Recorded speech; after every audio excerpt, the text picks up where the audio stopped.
You're now watching Showbiz Now, your daily showbiz update. Malaking kawalan talaga at ngayon ay siguradong nararamdaman na ni Daniel Padilla ang malaking kawalan ni Catherine Bernardo sa kanyang buhay.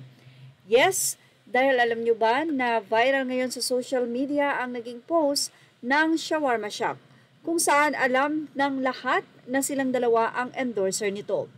Pero nito ngang December 27, post ng Shawarma Shack upang i-endorso na pwedeng-pwede na ngang mag-franchise na kanilang product ay tanging si Catherine Bernardo na lamang ang makikita sa nasabing pag-promote dito.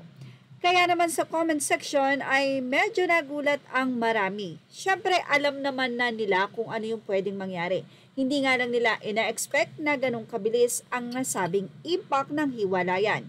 Kung saan nabalitaan din natin na tila tatanggalin na rin itong si Daniel Padilla sa nasabi nga pong endorsement niya na Kentucky, na kung saan dalawa rin sila ni Catherine Bernardo. Pero nakita pa natin na nag-shoot ang dalawa kamakailan lamang at yon na ay tila tapos na yung paghihiwalayan nila. Yun na nga ba ang last? But wala pa tayong balita, pero this time ay in-announce na nga ng Shawarma Shack na si Catherine Bernardo na lamang ang endorser at hindi na nga kasama si Daniel Padilla. Maraming mga netizen ang nalungkot, especially the fans, dahil mukhang talagang tanggal na itong si Daniel bilang endorser din ng nasabing kilalang brand ng shawarma. Kaya naman tignan natin ang napansin ng mga netizen mismong sa post na ito ng Shawarma Shack Facebook page. Say nila, alam ko may partner yan Tinutukoy nga nito ay si Daniel Padilla. Ang isa naman ay sinabing isa na lang ang model kasi yun na. Sabay may thumbs up na emoji. Ang isa naman ay sinabing hiwalay na talaga sila pati sa shawarma hindi nakasama si DJ. Ang isa ay sinabing, magbisa na lang si Catherine or mag-isa na lang si Catherine.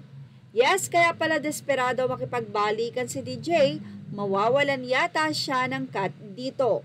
At where's Daniel? Yan nga ang say ng mga netizen at marami pang iba. Sa nasabing post ay umabot na nga ng 1,000 ng komento. Maliban sa nag-i-inquire kung how much ang franchise, ay nagtatanong na nga sila kung tanggal na nga ba si Daniel Padilla sa nasabing brand ng shawarma na ito na Shawarma Shack. Well, kung nag-promote sila na nag-iisa na nga lang si Catherine, malamang ay yun na nga iyon. Yan ang ating Showbiz Stop update. Images are all credit to the rightful owners and thank you for watching Showbiz Now.